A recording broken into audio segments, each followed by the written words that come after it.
When you hear the phrase asterisk against all odds, asterisk, it sounds almost mythical, like the kind of story we only hear in films or biographies of extraordinary people. But if you look closely at life, you realize that it is not the exception, it's the rule. Every life worth telling is marked by resistance. Every person who has done something meaningful has had to face circumstances that seemed unbearable, unfair, or overwhelming. Adversity is not something that interrupts your path. Adversity is the path. You don't get to decide whether life will hand you suffering. That's already guaranteed. What you get to decide is what you will do with it, whether you'll let it break you or whether you'll allow it to transform you. Because the truth is, adversity is not just an obstacle, it's the crucible in which identity is forged. Without it, you don't discover who you are. Without it, you remain untested, soft, undefined. Think of the strongest people you know, or the people you admire most deeply. Are they the ones who have had everything handed to them? Are they the ones who never faced loss, who never endured hardship? Or are they the ones who walked through fire and came out different? It is always the latter. We admire them because something about their struggle resonates with the deepest part of us, the part that knows we too are called to face difficulty, and that only in difficulty can something noble within us emerge. Psychologically, this is unavoidable. Human beings grow under pressure. It's the same principle you see in the natural world. Coal becomes diamond only under immense force. Steel is tempered only by fire. If you remove the heat, the pressure, the resistance, you don't get something stronger. You get something fragile, something easily broken. The same law applies to your soul. The challenges that come against you are not merely there to punish or humiliate you, they are there to give you the conditions necessary for growth. But here's the hard truth: most people run from adversity. They treat struggle as an interruption to their real life, as though life is supposed to be smooth and uninterrupted, and anything else is unfair. They look for comfort, for safety, for ease. And the irony is, in avoiding hardship, they make themselves weaker, less capable, less alive. They forfeit the chance to discover who they could be. Adversity strips away illusion. When you're pressed, when you're pushed, when life puts you against the wall, you discover very quickly who you really are. You find out what you value, what you believe, and what you're willing to fight for. And perhaps more importantly, you find out where you're still lacking, what parts of you are unprepared, undisciplined, underdeveloped. That is the gift hidden in the pain. It reveals you to yourself.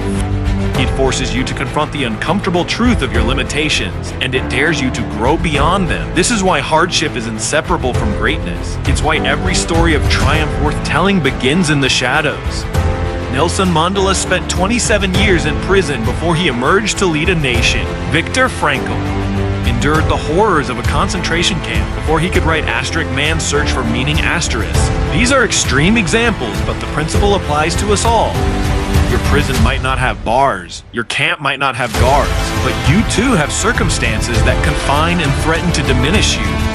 And in those circumstances, the same choice presents itself. Will you let them destroy you, or will you allow them to forge you into someone stronger? There is something profoundly human about choosing the latter.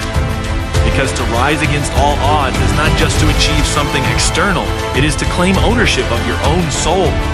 It is to say, you may strip away my comfort, my certainty, even my safety, but you will not strip away my will to become. That decision alone can turn even the harshest adversity into a source of strength. The danger lies in misunderstanding what adversity means. It doesn't mean that life is unfair in some cosmic sense.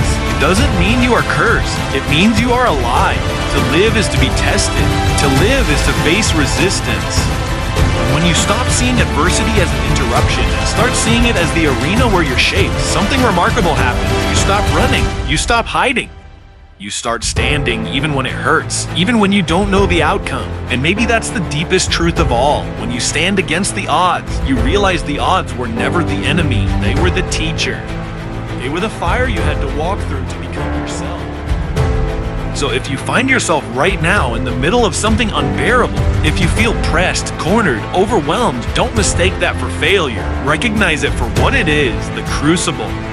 This is the moment where your identity is being written, where your future self is being born. And if you refuse to quit, if you endure, if you hold fast to what is meaningful, you will walk out of this trial transformed. Adversity is not the end of your story. It's the beginning of the real story. And if you can hold on to that truth, then you will discover what only the brave discover, that against all odds, you are more than capable of becoming who you are meant to be. If adversity is the crucible of identity, then perseverance is the fire that keeps it burning. You can face all the challenges in the world, but if you give up halfway, if you surrender when the weight feels too heavy, then the struggle doesn't transform you, it crushes you. It's not enough to encounter obstacles. You must keep moving through them, because perseverance is what turns impossible into possible. We often underestimate the role of persistence in human achievement. People look at success and imagine it was built on talent or luck or connections. But if you strip away the illusion and examine closely, what you find is something much simpler and much harder: the refusal to stop. Time and again, those who rise are not those who had the easiest road, but those who refused to quit walking even when the road disappeared beneath their feet. Think about it. Every great accomplishment, every breakthrough, every victory against the odds has this one thread in common: someone kept going when others would have stopped. Edison failed thousands of times before inventing the light bulb JK. Rowling was rejected by a dozen publishers before Harry Potter became a global phenomenon. History is littered with stories of those who were told it can't be done and then proved otherwise, not because they had some secret advantage, but because they refused to accept defeat as final.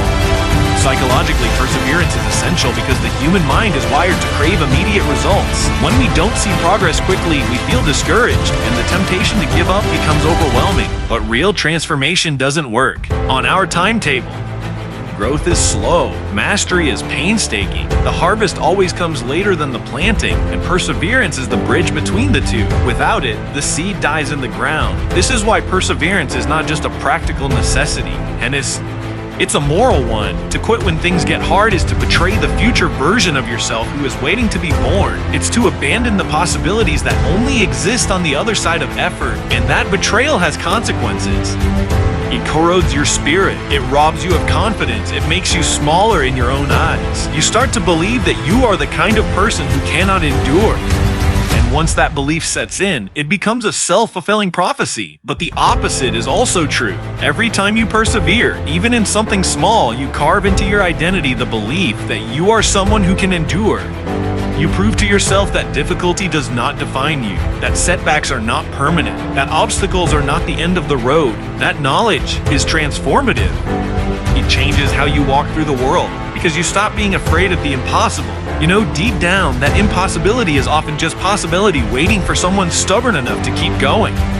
Philosophically, this is why perseverance is tied so deeply to meaning. Life is not meant to be easy. Ease breeds apathy. Struggle awakens the soul. And when you choose to persevere, you are affirming that your life has purpose, that it is worth fighting for, worth suffering for, worth enduring for. That choice gives shape to your days and dignity to your pain.